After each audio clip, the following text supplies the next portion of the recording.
हमारे YouTube channel गुंजन संगीत संगम में आप सभी का स्वागत है। आज बहुत ही प्यारा सोहर गीत सुनाने जा रही हूँ और सोहर पसंद आए तो लाइक शेयर सब्सक्राइब कीजिएगा और कमेंट में बताइएगा जरूर कैसा लगा सोहर गीत। तो मामी जी सुनाने जा रही हैं। चल है रामा जी चले मधुबन माया योधिया दुखित भैया योधिया दुखित भाई हो बहनी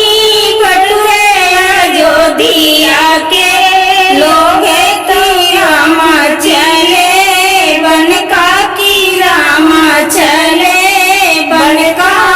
हो बहनी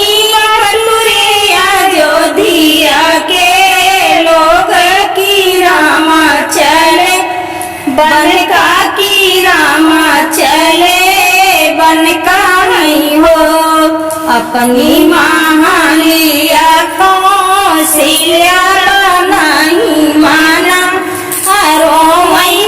नहीं माना रोवई हो बहनी के करे बहनी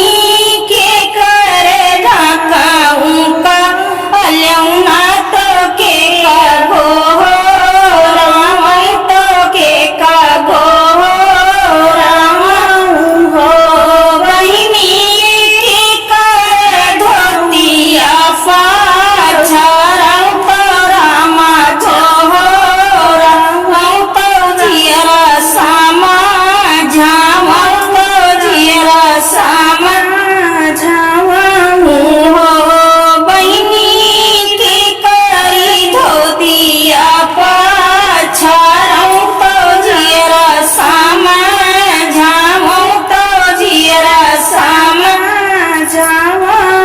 अपनी महालिया से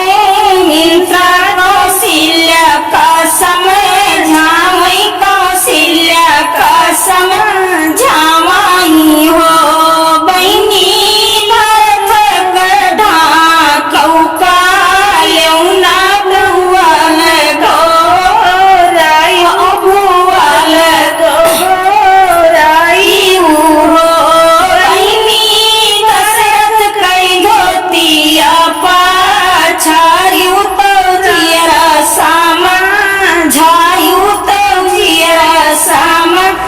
झायू हो